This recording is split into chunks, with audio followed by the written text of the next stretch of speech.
Hey everybody, good morning to you. I'm Chief Meteorologist Leslie Hudson in the MyRadar studios in Orlando, Florida, with our live update on Tropical Storm Henri, which is imminent with landfall. In fact, we should get a call from the National Hurricane Center any minute now from them to let us know that it's indeed made landfall. It looks like that's going to be in Rhode Island in the next few minutes. So a couple of things going on. As you have probably seen our coverage, we are very excited to have our special correspondent meteorologist Matthew Capucci joining us this weekend with our ongoing coverage. We're currently trying to get Matt into our live stream. He's currently in the eye wall in Rhode Island, so we are not able to get that live connection with him at the moment. But as soon as we're able to establish that connection, we will get to him again. He is in Rhode Island, currently riding out the eye or the center of Tropical Storm Henri. So as soon as we can get that safely connected and know that he's safe, we will hopefully bring that to you during this live stream as well. But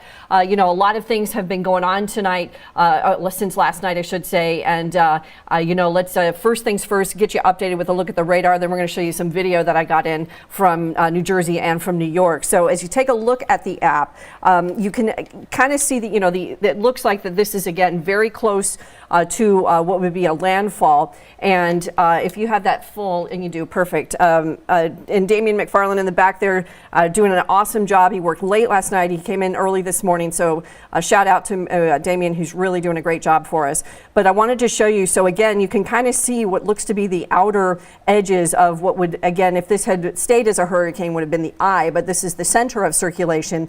And it looks like it came on, or it's coming on very near Newport, Rhode Island. And then also we're starting to see some of those more intense bands in Providence as well. So there has definitely been some intense winds and some really heavy rains that have been moving through some of those yellows there. Let me toggle on the wind layer real quick. Have been pretty intense. There's been widespread flooding in the state of New York as well as New Jersey, and we anticipate that to be an issue. So even though the cooler sea surface temperatures up in this region of New England have helped to limit the intensity of Henri, we certainly have seen a lot of bad weather from this, and still we can see some power outages too. So let me broaden that out just a quick second. There's a look at New Jersey, and then even down into the DC area. We're seeing some of that wraparound moisture coming on the south side of the larger rotation. So let me toggle on a couple of these storm power outages. We'll see what's going on here. So this is Washington County, about 3,400 people without power of about 72,000 tracks. So that's certainly not too bad. So that's a good thing. But of course, things are just starting, and we're going to be dealing with, of course, Henri for several days here. Probably going to be until Tuesday until we finally get this thing out of here. But hopefully, you know, we're going to see a little less of what we originally anticipated. Oh, I see. So Damian, tell me when Matthew is good to go. I see we're trying to get him, or I don't even know if he can hear me. Damian, can you tell me if he can hear me? I see him in our off-camera picture here.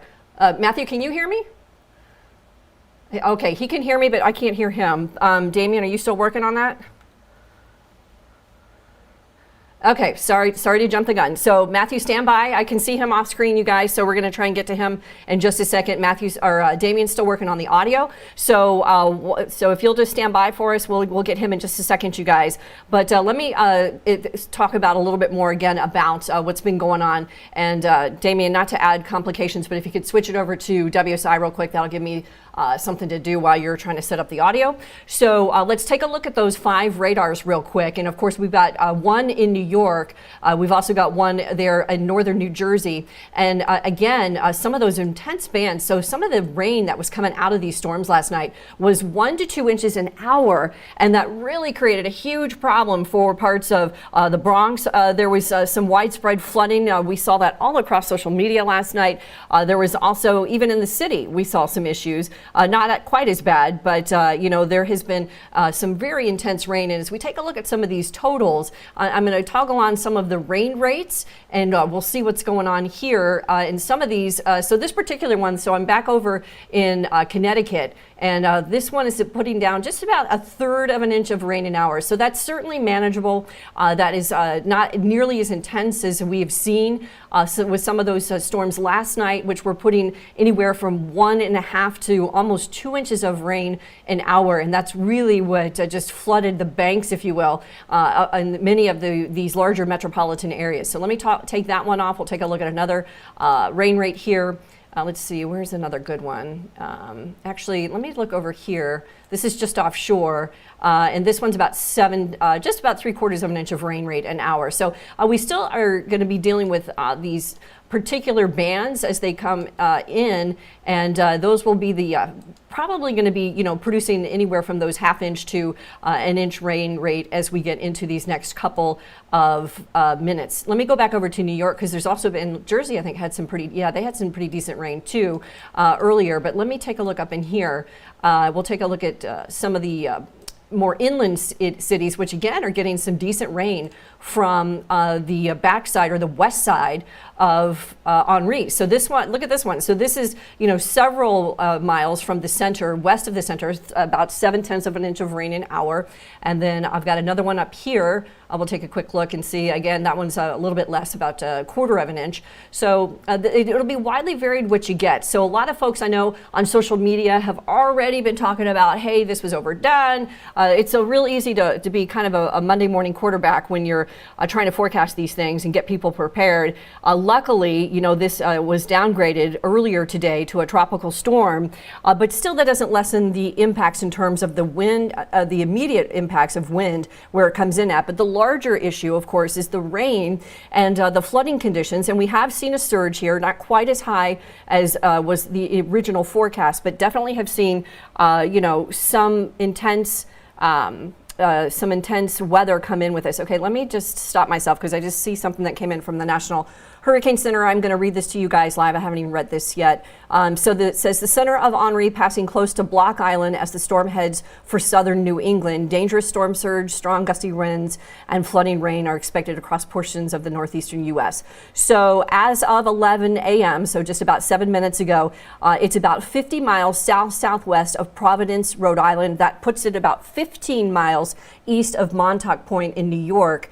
But entry is going to be in Rhode Island. The maximum winds are down to 60, so those are down just a bit. They were 65 at the last update.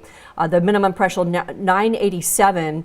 There's been a couple changes to the watches and warnings. So the storm surge watch has been discontinued for East Rockaway to Mastic Beach in New York, and from north of Chatham, Massachusetts to Sagamore Beach in Massachusetts, including Cape Cod. So a couple of those storm surge watches have dropped because, again, we're not talking about a hurricane. We're talking about a strong, healthy tropical storm, but that does lessen some of the weather hazards just a bit. So let's see. So if we're about 15 miles, and let's see, I see we're still working on the audio there. It's about 15 miles east of Montauk. So we should get a landfall call from the Hurricane Center. I would think very soon, maybe within the next 30 minutes or less.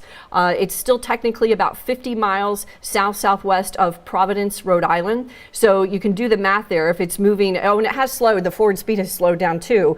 That is now north-northwest, so we're seeing that little bit of a hook towards the left, which was in the forecast from the Hurricane Center, towards the west at 12. So that would, give an official call still a couple of, hours from now. But, we've already seen the center, or what it looks like the center, very close to what would be a landfall. So interesting to note that we've seen a couple of changes here with that little bit of a jog towards the north-northwest.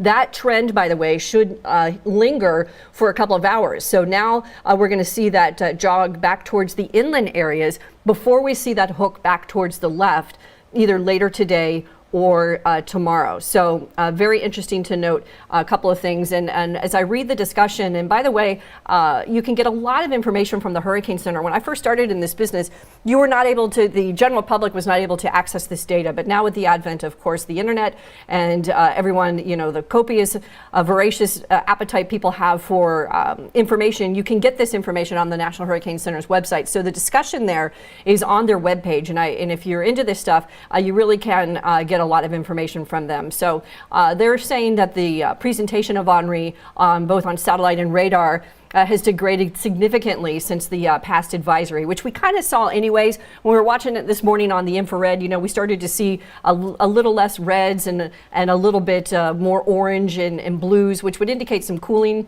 So we knew that we were starting to see a little bit less intensity with Henri, and that was, the possibility. And as I put this radar loop, you can see again. Let me back that up, because it's, and I'll scrub it, and then we'll put our little pointer in. So here's what was at this point was a hurricane right here. Ragged center of circulation right here. Again, not even fully closed, but it was, it did have a closed low. And then as I scrub this forward, so this was early this morning, around 6:30. Again, you can see this very ragged center, and then it kind of opens up right here. Let me show you this. Becomes, just a much less defined center of circulation as it starts to rotate towards New England. And then as we get into these last couple of frames, so this is about 9 this morning, you can see that, it would appear that center coming very near Newport, Rhode Island. And I think Matthew Capucci, let me check where he's at. He is in Charlestown, Rhode Island, and he said he was riding out the center just about 30 minutes ago. So he's currently in his car, and again, we're efforting the audio from him. And Damien, if you think we need to take the stream down and do some things and try and fix that audio, we can do that too. So just let me know in my ear what you want to do. But in the meantime, we'll keep talking. So again, as I rotate this back, you can kind of see how it comes right over Rhode Island and now moving towards eastern Connecticut. Really, really heavy rain there near Westerly. And then, we're starting to see that secondary line of weather. These really heavy downpours. Let me get my pointer right here. Look at this, right over New York City, and they got walloped last night, as I mentioned, and now they're getting more this morning. So we've had some issues with flash flooding.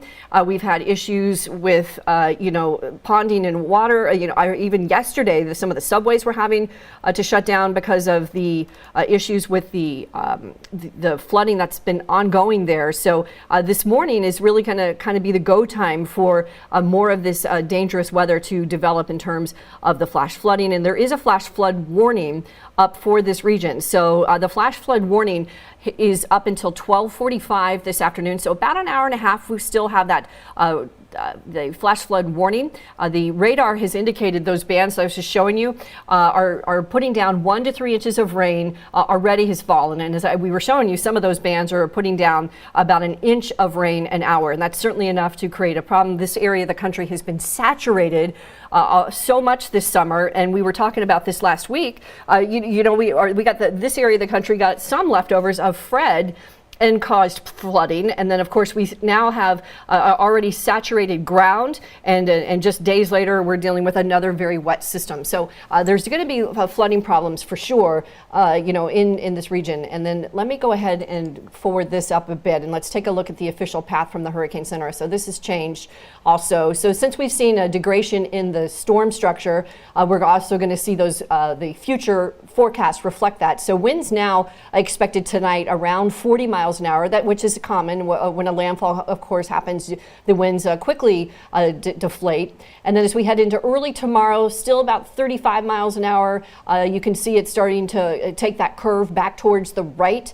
And then eventually it should be out of here by Tuesday. I apologize, those boxes there are not perfect aligned because this data came in live before we started the live stream, but you can read that with me. So by Monday night, winds are at 30, and then just on Tuesday morning, it just exits off the coast of Maine and heads out to sea. So we should be done with it relatively soon once we're done with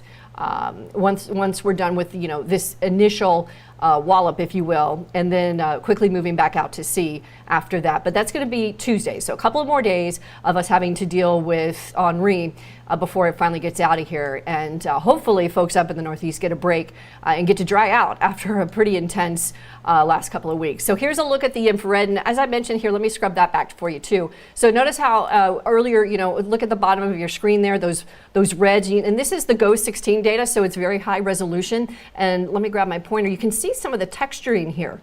these are some very, very high cloud tops on the northern periphery of what was the hurricane at that point. And then, of course, we've got some outflow going on over here, way on the outer edge of the hurricane. I apologize. I keep looking back because I'm trying to make sure I don't want to miss our connection. But I'm just going to keep going until I hear from you, Damien. So as I rotate this forward, I notice some of those outer bands start to impact late last night, and then we start to get some more of the intense weather in the pre-dawn hours in terms of the wind gusts. But I will say that the highest gusts that we've seen so far from Henri have been tropical storm. There have not been, that I have read, any hurricane force strength gusts in this region, but we certainly have had tropical storm strength gusts in this region. Yes.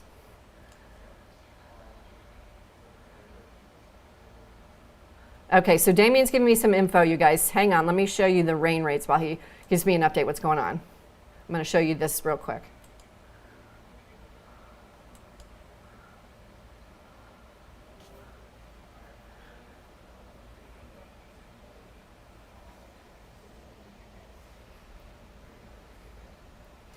Okay, so we've got Matthew Capucci's connection.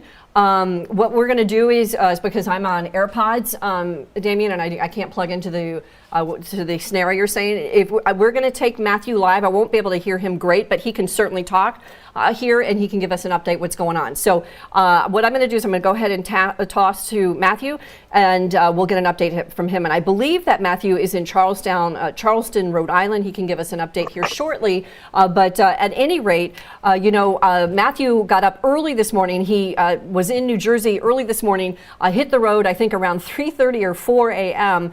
To get over to, travel east over to Rhode Island to do an intercept. And so he's been great sending us videos all morning long, stopping and driving, giving us these wonderful updates. And again, Matthew Capucci, our special correspondent for us, we're super thrilled to have him here.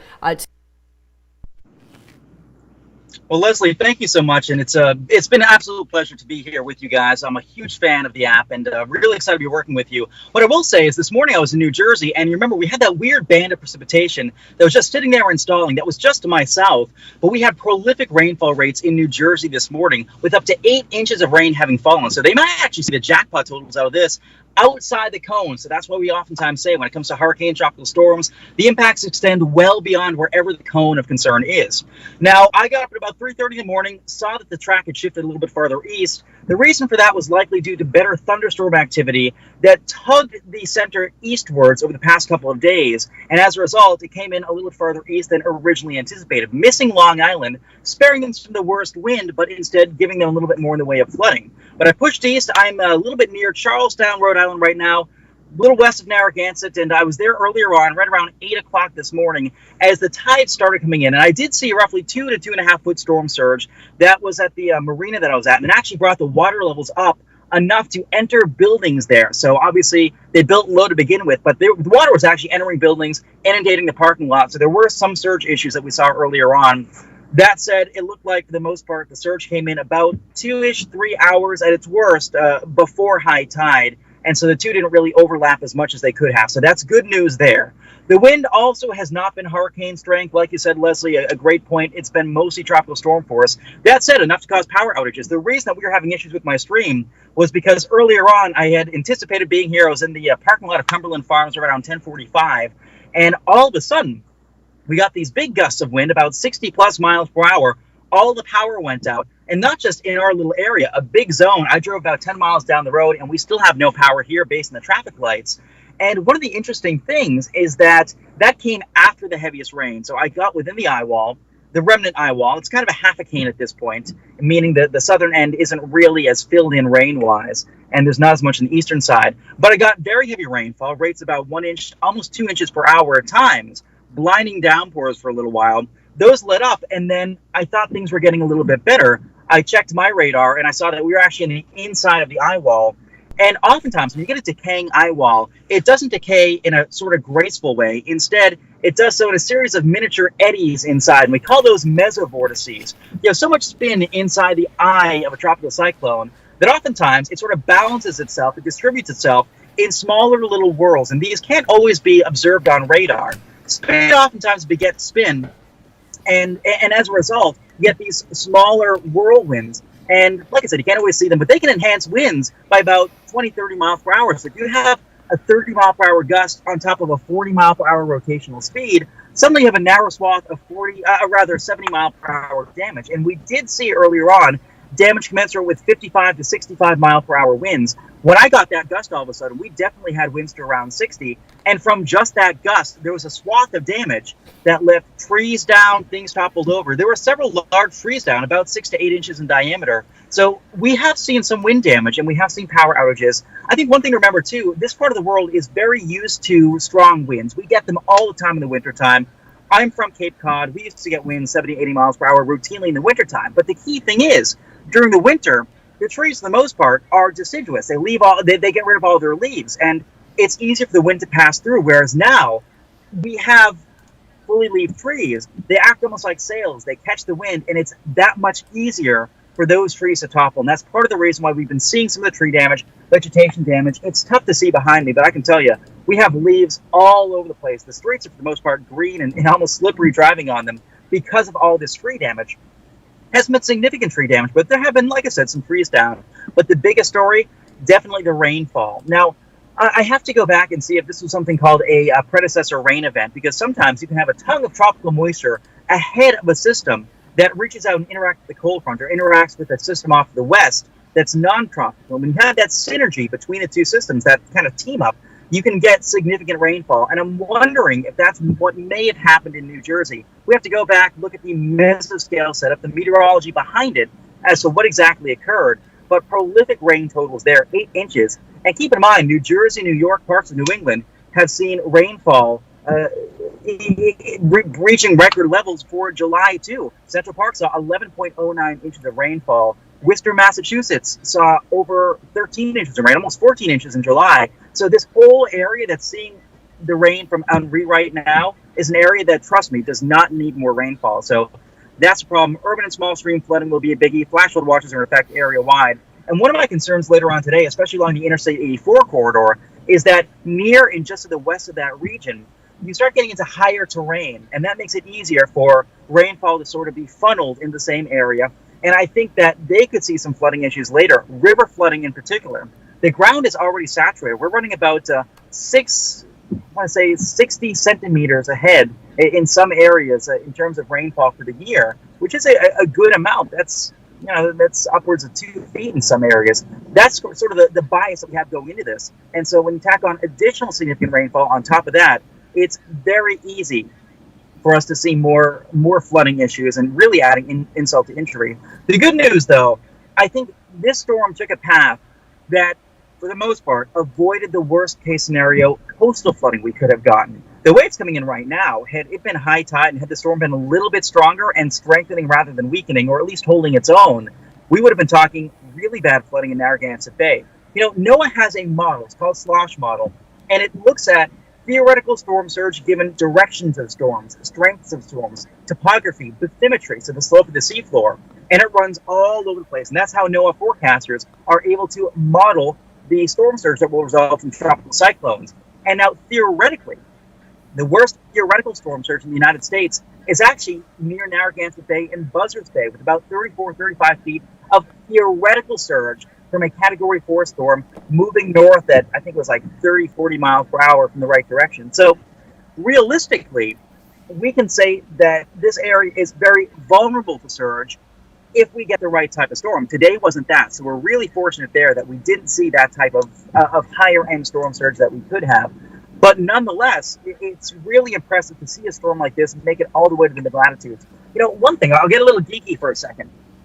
Actually, very geeky, and for more than a second, because that's why you like us here at MyRadar. We really break down the true science. But one thing I will say, I'll have to check, but there is a potential that this morning we may have come close to setting a record for atmospheric moisture content at Upton, New York, so on Long Island. They release weather balloons every morning, twice a day, at 0Z and 12Z, so 8 a.m. and 8 p.m., and they've never recorded a PWAT, a precipitable water index, of more than 2.47 inches.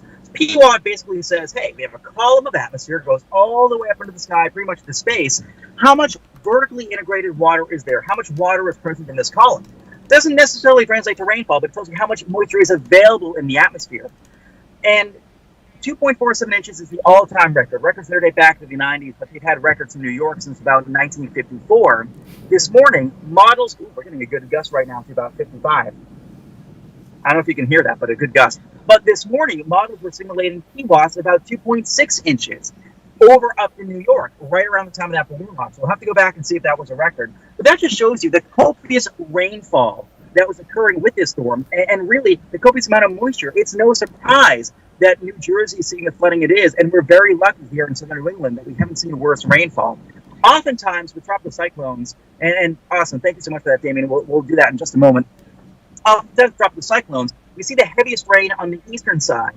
But when they start moving to the mid-latitudes and interacting with mid-latitude weather, so like the disturbance off to our west that's non-tropical, they start shifting the heaviest rain to the western side. And that's what we saw this time. And Leslie, I know you covered earlier on just how much rainfall came down in New Jersey and how crazy it is to think that the worst flooding we saw wasn't even within the technical path of Henri. And that's what we always tell folks, impacts extend well beyond the cone of concern. Matthew, it's so amazing to listen to you. You're like a walking encyclopedia of all things weather. So, we really are so grateful that you're here to fill us in on some of the gaps. And thank you for stretching. We had some audio problems here in Orlando, so we're not even in the tropical storm, and we've had the issues. So thank you for stretching for us. But I wanted to ask you a couple of things, that you hit on. So one of the big things that you talked about is, there's been a large concern from many of the officials up there that have been holding press conferences about these power outages. Of course, we were anticipating a Cat 1 at Landfall, so a little bit more organized system with a little bit more of a punch in the wind department. But still, winds are holding at 60, and we are seeing power outages in Rhode Island and parts of eastern Connecticut. But I think, a really interesting point you touched on that I wanted to go back to, that I've seen people say on social media that live up there say, hey, listen, we live through nor'easters, we live through big storms that get sustained winds 30, 40, 50 miles an hour. Why is this different? And you touched on that, but I wanted to talk a little bit more about this, about the canopies of these trees. And you're in the summer. This isn't the winter when there's no foliage around. These are fully canopied trees. So you can talk a little bit more about that and the vulnerability of the vegetation up there when you're talking about a summer system that has winds around 60 miles an hour. Yeah, Leslie, that's a really good point. I think a lot of time when people think about New England, they think about beaches, but in reality, we actually have forests just a little ways inland. And because the infrastructure here is somewhat old, there are a lot of historic areas, a lot of neighborhoods in general that just don't have their lines buried below ground. Now, in the wintertime, they fortify things, they make sure that, the trees are trimmed. But in the summertime, we usually let a little more growth occur. And one of the issues in the wintertime, we don't have leaves in the trees. And so there's less surface area of that tree to really feel the force of that wind. And as a result, in the wintertime, it's easier for the wind to kind of curl around the tree. Whereas in the summertime, every leaf you see on those trees, that's like a miniature sail on a sailboat, catching the wind, causing the tree to whip back and forth. And that makes it way easier to get those trees to topple down. Another thing that I think we alluded to, but I forgot to mention, given how much rainfall we've had lately, the ground is softer, and that makes it easier for these trees that may already be stressed by the wind to be uprooted or toppled down. And so when you factor those two things, one on top of another, it's no surprise that we're getting widespread power outages with winds that in the wintertime may not have as big of an impact. And that's what we were telling folks, and quite adroitly on MyRadar, don't treat this like you would a winter storm. Plan for power outages, plan for your backup supplies, make sure you can go a couple days without electricity. I knew in the past in winter storms, growing up here, I'm from Cape Cod, growing up, I had a couple occasions when, with Sandy, for example, we didn't have power for over a week. With Irene, we lost power for a week. With a couple of winter storms, we lost it for about 4 or 5 days. Lately, it's been better, but I know that a storm like this here is a similar deal where you can have power outages for an extended period of time. The good news, I saw crews on my way up here all the way from North Carolina, from Carolina Power, that were driving up here on Interstate 95 to pre-position ahead of this storm. So it looks like folks sort of did their homework. That said, I've been seeing power blow all morning. I can tell you about 20 minutes ago, we had power here at the intersection I'm parked next to. We've since lost that. Everything's gone dark. And just based on the wind gusts that we're still seeing here at my location, I think we won't have power for quite some time. It's funny that we didn't get the strongest wind with the rain. We got it on the inside of the eye wall where you get those little mesovortices come around, whip up winds to 60, 70 miles an hour. We get that power outage. And Leslie, a great point there. You know, I'm looking at some of our chat, Matthew, while you're talking, and we've got someone that obviously watches you in D.C. on our YouTube channel. Bob Green is watching. And, you know, we have seen some rain in the D.C. area this morning. Can you talk a little bit about that and what the, you know, the Delmarva and in particular Maryland, D.C. can be expecting from the leftovers of Henri? That's a really good question. I think that given how much tropical moisture that Henri has helped drag up the coastline, it's already humid now. Now, DC is a pretty juicy place to begin with in terms of its atmospheric setup. But when you factor in additional moisture to a pattern that is conducive to thunderstorms, any storm that develops today, even if it's not severe, could brew torrential downpours. And I can tell you, Alexandria, Virginia, where I live, just southwest of DC, has seen about 10, 11 inches of rain in the past 7 days. Fairfax County, Arlington County, even Montgomery County near DC has seen flash flood warnings in effect 3 or 4 times over the past 7 days. So flooding is a really big issue down there. The ground is saturated, and any additional rainfall you get today, even if it's just a little bit, would be problematic. I actually did a special on Fox 5 a couple days ago talking about how, given the increase in atmospheric moisture content, thanks in part to climate change, but also development, they're much more susceptible to heavy rainfall now. And there's some places in DC that will flood if you get only a ½ inch per hour. And with the moisture we're seeing in the atmosphere today, imparted partially due to Henri, there's a good chance that we can definitely exceed that today. So I wouldn't be surprised to see more flood alerts issued. One thing I'm kind of keying in on too, and this might be, it's kind of one of those setups that is tough to pinpoint in advance, but if it happens, it'd be kind of interesting. You know, the winds in the backside of Henri, as you were showing really well earlier on in that visual you had, which was great, you can see them kind of coming down from the northwest and the backside of the storm. Northwest flow environments in the mid-Atlantic tend to overachieve in terms of rainfall and strong thunderstorms. What I mean by that, even though it's hot at the surface in DC and the mid-Atlantic, if you have mid-level winds coming down from the northwest, you get the storm dynamics to spin just a little bit. Not really a tornado environment, but more an environment that can put down gusty winds and a day where you have moisture loading in the updrafts, meaning storms go up, they suspend all this moisture in the sky, and it's very easy for them to crash down, but get a little turbo boost bringing down the stronger winds from aloft. So I wouldn't be surprised if DC, even up to Philly perhaps, sees a few strong storms today with gusty winds in addition to those torrential downpours. So a problem there. But yeah, definitely, even outside of Henri's impact in particular, in the Northeast, you're seeing very heavy rainfall up and down the East Coast.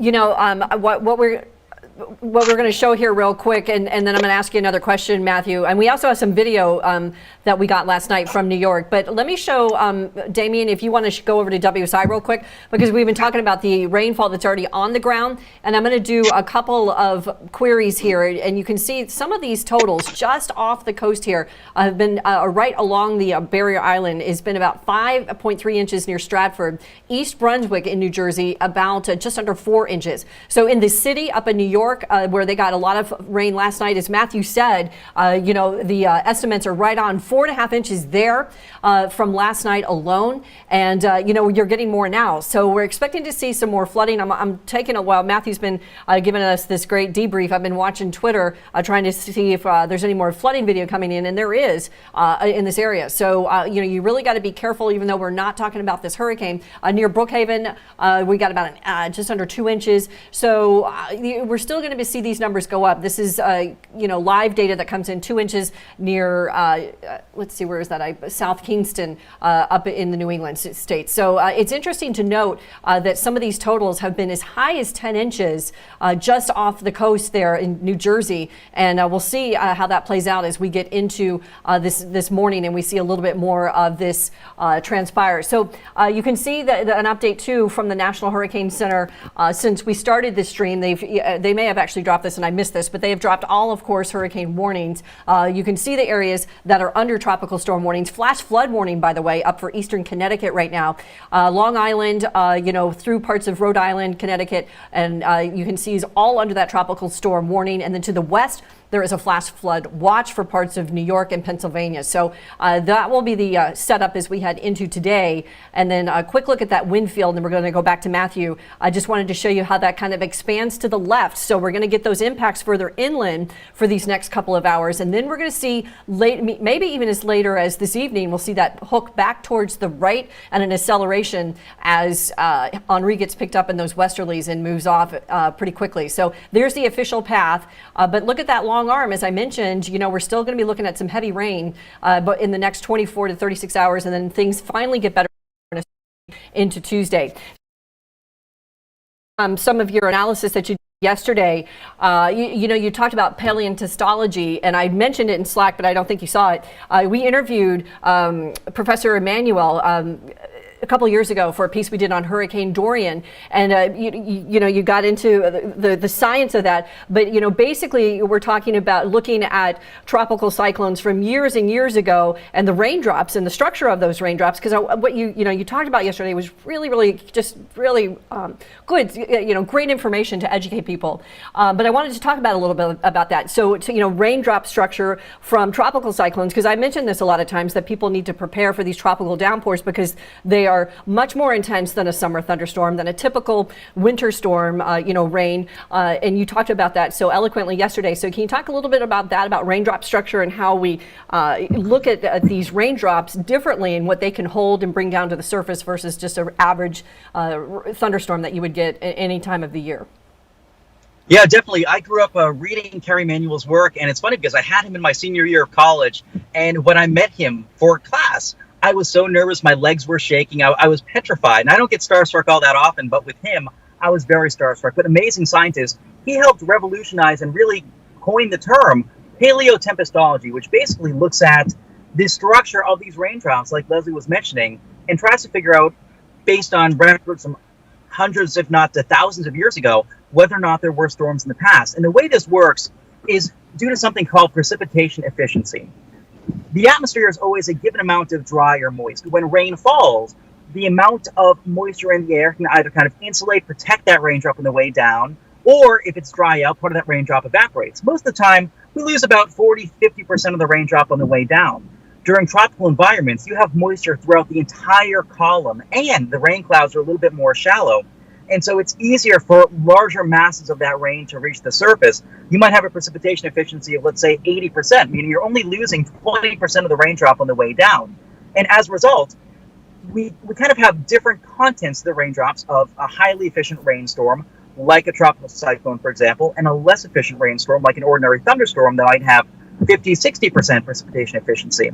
And the way this works is that there are different isotopes of oxygen, different numbers of, I believe it's neutrons in the oxygen, that gives each molecule a slightly different weight, and that factors into the weight of water molecules.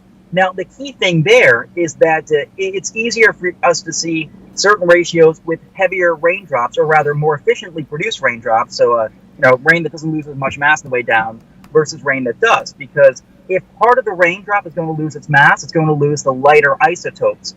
And so you'll have a greater concentration of these heavier isotopes and a more efficient rainstorm like a tropical cyclone. Now, if we go back thousands of years, you might wonder, how are we going to find out that information? How are we going to find rain from that? Well, it turns out if you look at stalactites, stalagmites in caves and rock sediment from way back when, and you can figure out when that was from, you can actually isolate some of those water molecules, figure out what isotope and what concentration of those isotopes of water molecules are in there, and really what oxygen isotopes there are, and as a result, pinpoint whether or not it was an efficient rainstorm or a less efficient rainstorm. And from that, you can figure out, hey, that has the signature of a tropically induced or a tropical cyclone.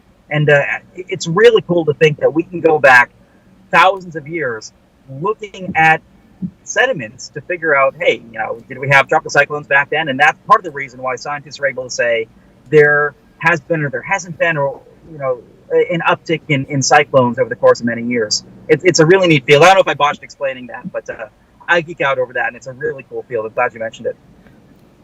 Well, yeah, I mentioned it because he brought it up when I interviewed him about climate trends and trying to determine trends in hurricanes, and he's, as you mentioned, he's I didn't have a class with him, but it was certainly an intimidated interview, and a very, very kind gentleman, but just a wealth of knowledge and just such an expert on so many things related to tropical meteorology. But I mentioned it because it's a very important point that people, again, don't necessarily correlate these heavy tropical downpours with a typical summer storm. And you try and beat that drum. These are different. These are different structured rainstorms. These are different structured cells. And you need to, look at them and years and years from now, there will be more research, as you mentioned, in caves and where these the integrity of these rain molecules are intact, as you mentioned, where you can go back and experts can go and analyze them. But I bring that up because, again, even tropical storms, look at Fred, look at just in the recent memory, how much of an impact that had along the eastern seaboard for a week's time. It was, granted, came in as a storm and, was, an intense weather maker for many areas of the country. And here we have Henri, which we still think is going to leave a pretty decent fingerprint over these next couple of days. So, I've been waiting to get an official call from the Hurricane Center. When you look at the radar, if you want to put it back up, Damien, real quick, and maybe you can speak about this a little bit more, Matthew, but I know, usually when it looks like you get that center of circulation, if you will, cross that plane of land, you get a call from the Hurricane Center. We have not got that yet. I've been checking their live chat, and I'm dropping through a bunch of different avenues here, trying to see if we've got a call yet from them, and we don't. But I'm curious what you're thinking. What your thinking is. I don't mean to put you on the spot, but we don't have an update from them. The latest pinpoint was 15 miles south of Montauk. But now that it's moving left or moving west, maybe we're just not going to get that official cross of that center. What do you think the reasoning is? Because it certainly looks on radar that we've had some type of landfall or very close to a landfall, but still not official call yet from the Hurricane Center. Yeah, I would agree. I think it probably has made landfall. If it hasn't, it will any moment now. But one thing I've noticed just being here, I'm actually in the eye right now. It's a very messy eye. There are some storms I've chased that have pretty neat eyes where it's kind of wet, dry, in, out. This hasn't been that. You think you're good to go. You think it's calm winds, the rain has stopped, and all of a sudden you'll get one of these little mesovortices, so smaller worlds within the eye that rotates around and kicks things back up a notch. I think partially because of that, partially because of the messy structure, and partially, too, because the system is kind of lopsided in general. So on radar, it looks like, there's a sharper edge on the left or western side versus the eastern side. I think it may just be that even myself, I may just be mispinpointing where the eye is. I'd certainly, looking at radar right now, it definitely looks like it's come ashore. And the weakening trend is commensurate with that. So I'm wondering, as you mentioned, I'm wondering what their reasoning is, if there's just something that in the data that they're seeing that perhaps we're not. But it's definitely been a messy eye, I can say that. Even, I'm sure you can hear behind me, we're still getting winds gusting over 40 miles per hour, even here. And the wind has changed direction. I've noticed even during the course of this call, it's changed direction by about 60, 70 degrees. So we may be on the edge of the eye. We may be having a mesovortex come around. But it's definitely a kind of a dirty eye. Yeah.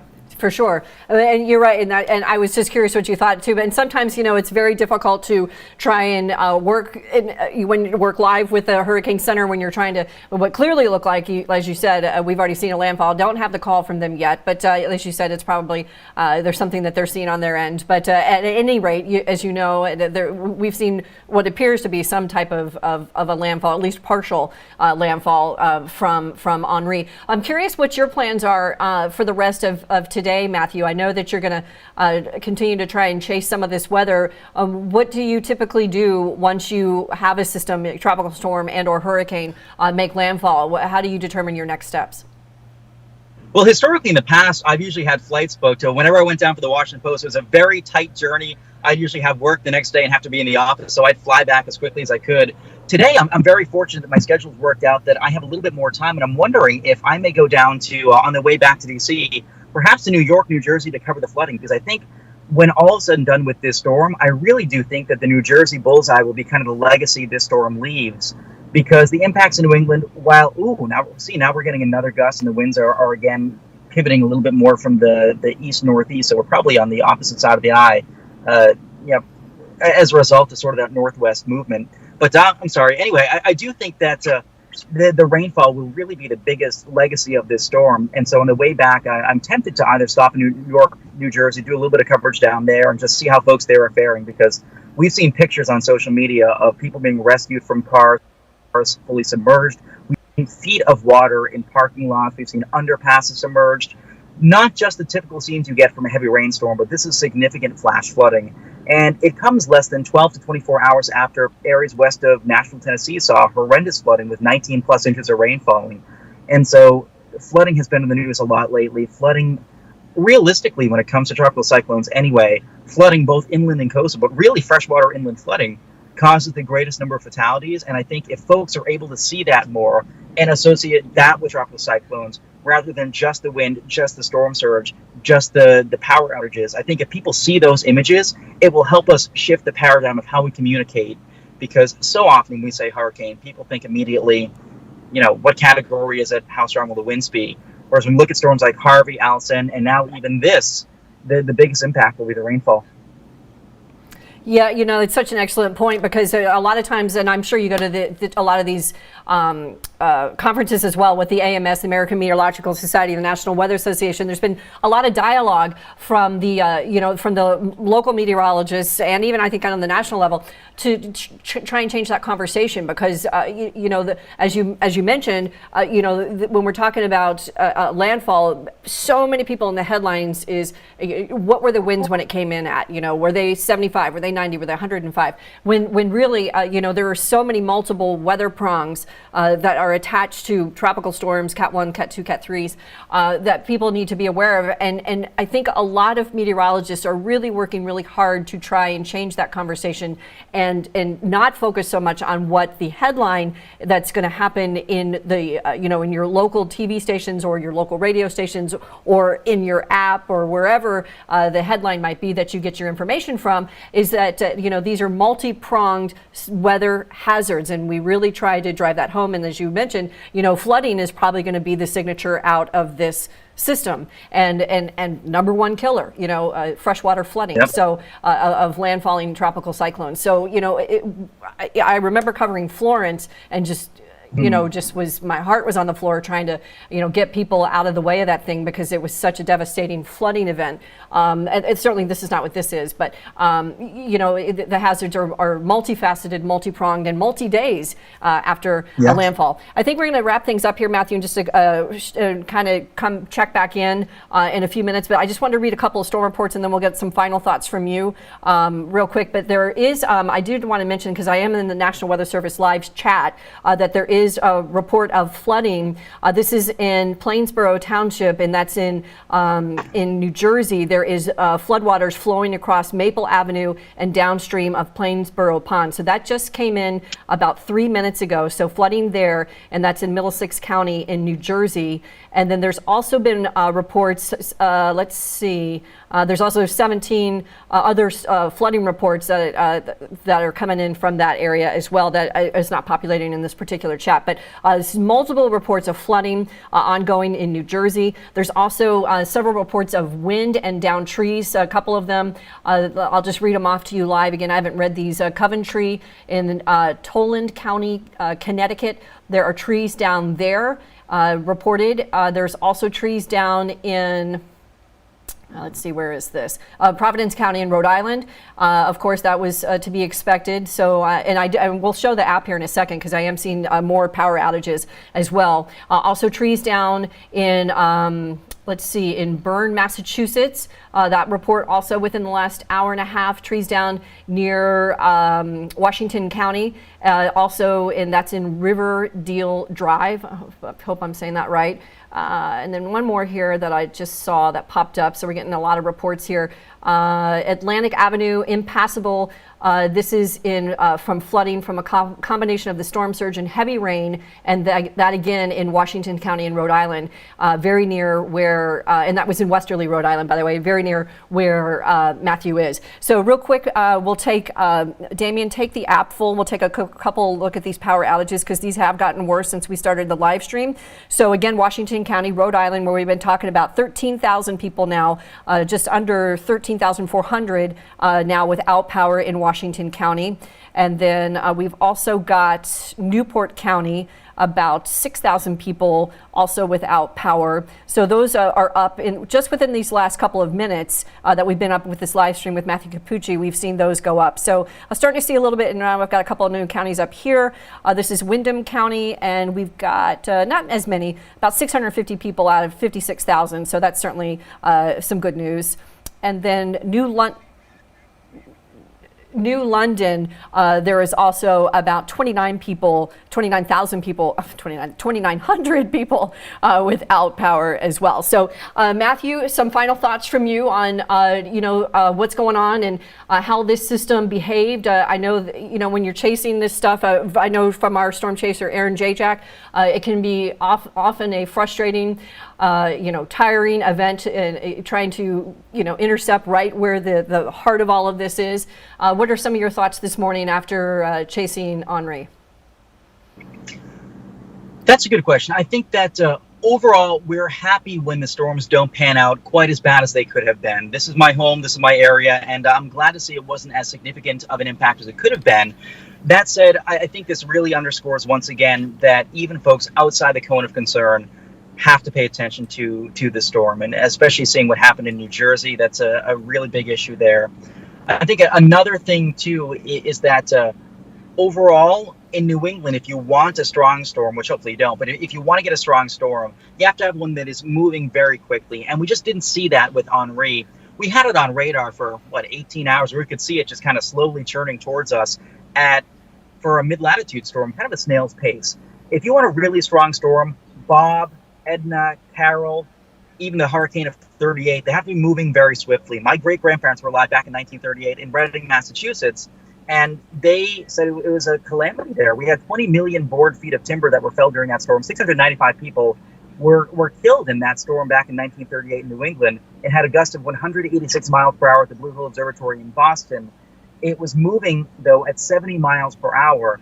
We call it the Long Island Express because it was just zipping up the coast that quickly. And so by the time the hurricane sort of realized that it didn't have warm water underneath it anymore, it had already moved up past Springfield, Massachusetts, and only then did it start to weaken. And that's why you had widespread winds of 120, 130 miles per hour, even east on Cape Cod. And it rode right up Long Island. In fact, during that storm, you had people, families, on the roofs of homes on Long Island that made it all the way to Connecticut, about 12 miles across the Long Island Sound, because their homes were destroyed, but they were able to float over there. So a harrowing experience back in 1938. We get our high-end, Category 3 storms every 100 years or so. We are, in the coming years, we'll be overdue for another. We've been very fortunate to not have had any significant storm here since Bob back in 1991.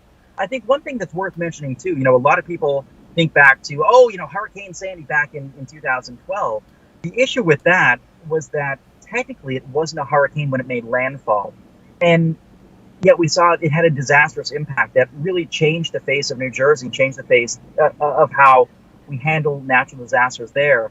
And it was a big communication snafu. But I think that, coupled with this, what we saw today in terms of flooding in New Jersey, shows you that there's more than just the title of a storm. There's more than just hurricane, tropical storm. It's much more nuanced than that. And oftentimes with these big sprawling systems, we see a multifaceted range of hazards. And it's important that people don't get too bogged down in the minutia. How big will the wind be? How big will whatever? It's really about figuring out how those hazards will intersect and making sure you're prepared for that combination. Absolutely. So well put. And actually, Matthew, if you'll just grant us a couple more minutes, I just want to wait until we get to the top of the hour and see if we get an official call from the Hurricane Center. So while we're doing that, and if you want to check some things on your end, or you know, give you a break to check some stuff if you want.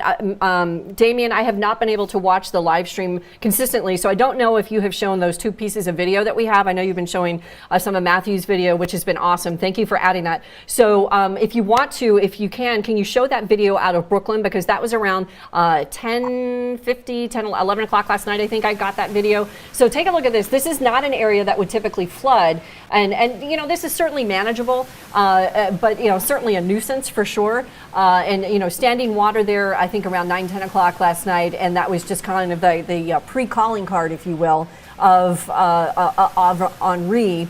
And then we also have some video that was shot in Jersey. We've been hearing Matthew talk an awful lot about the legacy of Henri and how that will likely somehow involve New Jersey. And take a look at this video that we also have. Again, storm drains there, you know, just easily flowing over, and you know, flooding has been an ongoing problem there. This was in Jersey City, I believe. I can't recall now. Let me take a quick look here and see if Jersey City was one of the areas hardest hit last night. So, you know, I think as you know, now that the sun is up, and you know, it's interesting when you try and figure out some of the social science behind this stuff, because you know, it's a Sunday morning. A lot of people are probably, you know, sleeping in and maybe not up and at it early on an early Sunday. So it's interesting to watch some of the chatter on the social media channels that would typically, in a typical landfall, if say this was like a Monday through Friday, and of course this is just me postulating, there is no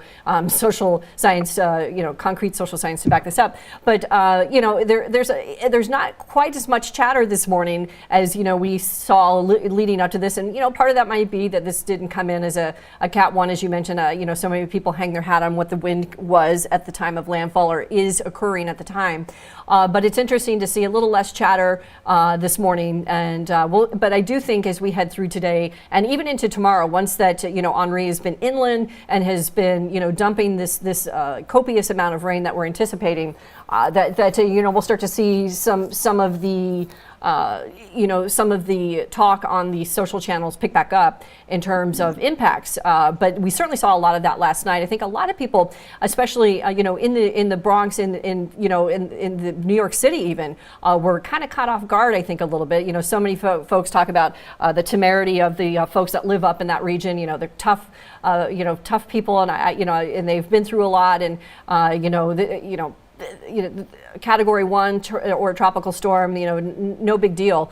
Probably, you would hear a lot of New Yorkers say. But I think even, last night, some people were pretty surprised at the amount of rain that they were getting in just that short period of time. So as you look at the radar again, Damien, you can take that over to WSI real quick, and then we'll toss it back over to Matthew for one more little update, and then hopefully we'll get something from the Hurricane Center. But again, we've been talking about these heavy rains, but notice that there's definitely two separate little branches here. So we have our, whoops, I grabbed the wrong thing, hang on. There we go. So there's this one line that's, on the south side or the southwest side of the center of Henri, and this has not moved at all. So this, again, creating anywhere from New York City and all the way back inland. Look at how far this extends. We've got some decent rain rates here. So they're probably getting some localized flooding here. You can see underneath, see that green polygon? So there is a flash flood watch. That actually, I take that back. That's a flash flood warning that's up. So, this will be the scenario for the remainder of this morning and into as we get into the lunch hour and thereafter. And then where the closest area of center in Connecticut now, again, these heavier bands. And let me do a quick query on these. And actually, I'm going to zoom in first before I do that. We'll get really tight in here. Okay, so now let me query some of this stuff. So Chester looks like that's getting some pretty decent returns. And of course, there we go. So look at that. So 1.25 inches an hour. So that's, any type of, whoops, I got too many on there. Anytime you get a rain return like that, that's, going to be rotating over a particular landmass for 1 to 2 hours, you do the math. That's 2.5 inches. If that takes 2 hours to cross over, and this ground's already saturated, you're going to get some localized flooding. So that's going to be the setup today. And then let me grab another one. Let's see, just south of Norwich. This one kind of looks interesting. This one's probably got some decent returns too. And this also has got, that's quite a bit less. So that one's about 0.6 of an inch of rain an hour. So, but you get the gist, where the heavier rain rates are, those are where we're going to see these localized flooding concerns. And Matthew, one of the other things that we talked about out of this particular system was the surge, which we didn't see, or at least I have not read, and maybe you have. I haven't seen a surge report come in as high as 5 feet, and likely because, again, the structure of this system was not a hurricane, so the impacts have been less. But if you mentioned it, I apologize, I missed it. How high was that surge where you were, or where you are, when you were dealing with it at this morning? I want to say about 2 to 3 feet, and I think one thing that a lot of the public kind of misperceives is that when we have these numbers from the National Hurricane Center, we said 3 to 5 feet, for example, that's based on a 90th percentile. In other words, it's the reasonable worst case scenario, because with wind, you kind of plan for middle of the road impacts, whereas surge, you can't really escape if it's going to reach your location. So you sort of have to outrun it. And that's why they say we're going to plan for sort of the top 90th percentile of what could occur, not really the middle of the road, not what's most likely to occur, sort of the higher end estimate. And so whenever we offer these numbers, we say up to this amount of surge could occur. And that's predicated on the winds being the right direction, the storm coming ashore at high tide, the sort of constructive interference of the waves, sort of everything really arriving and congealing at the right point. And that's tough to get. I know when I chased Hurricane Laura last year, the surge wasn't nearly as bad as anticipated. And that's been the case with several storms. But when we saw Katrina, Wilma, a couple others like that, those surges were realized. And so it's really key that folks know that things can change on a dime, especially when it comes with surge. We think back to Hurricane Irma in 2017 in Florida, and there was something called an anti-surge ahead of time, where the winds in the leading edge of the storm were offshore, pulled the water out from Miami Bay. People went out there, walking out in the bay, Tampa Bay, were walking out in the bay, and the National Weather Service issued a flash flood emergency saying, wait, the water's going to come back, and it rose 7 feet in 1 hour. So you can have such fickle little things when it comes to surge. Even with Laura last year, for example, Calcasieu Parish, Louisiana, they were forecasting surge to go up to 30 miles inland. The storm came ashore just 10 miles farther east of where it was anticipated and cut down that surge on one side, but you got a 17-foot surge on the other side. And Lake Charles was completely spared. So when it comes to surge, it's really key that folks sort of really do plan for that worst case scenario, because we don't know whether or not it will be realized until last minute, because subtle differences of even a mile or two in track will spell all the difference for surge. And that's why we really do plan for the worst and hope for the best. Absolutely. Well, it has been a thrill to listen to you talk. Matthew, we could sit here and listen to you all morning. We did not get an official update from the Hurricane Center. I'm sure it's coming here in the next minute or so, at least nonetheless, where we are in terms of where Henri is located. We'll get that hourly update, but I don't see that yet crossing. But at any rate, what we're going to do is just some housekeeping notes. So we're going to continue to monitor everything here in Orlando. I believe Matthew will be hanging up there in Rhode Island for a bit before he determines his next course of action. And of course, we are fortunate to have him today, so we'll be leaning on him heavily to give updates, and we'll be doing some more live updates as well with him, as long as cell service cooperates and everything here on our end cooperates. So look for those, you guys. And then meteorologist Jamie Martin will be in here in just a little bit of time. As you all know, Jamie is one of our newest members of the team, a veteran tropical forecaster. He's worked in this market with me in Orlando for many years, so has been through many hurricanes as what I have. So we appreciate his take on everything. So he'll be in later this afternoon, and then also, just a little teaser ahead to you guys, we also have another meteorologist joining us tomorrow on staff. You can look for our newest member of the team. She will be a little cat out of the bag. She will be doing a live update with me on Tuesday at 5 p.m. Hold off on telling you her name. I will introduce her on Tuesday, but stick around for that. Our weather team continues to grow here at the MyRadar app, and we're so grateful for our Chief Executive Officer, Andy Green, who is the brains and brawn behind all of this here at MyRadar, who continues to believe in us and allows us to come to you all and give you these updates, and to utilize the expertise from people like Matthew Capucci to help explain and deconstruct some of the complexities of tropical meteorology. So we appreciate, Matthew, your time. We'll check back in with you here shortly. I'll look for some more of his video content, you guys, and again, we'll have updates throughout the afternoon. And I'm just taking one last little peek here. Don't see anything crossing yet. So we're going to go ahead and take things down. Time now is 12:03 here in Orlando, Florida. On behalf of meteorologist Matthew Capucci up in Rhode Island, I've been meteorologist Leslie Hudson, and we appreciate Damian McFarland driving the bus back there, hitting all kinds of buttons to make the magic happen. Stay safe, you guys. We'll see you back here in just a little bit.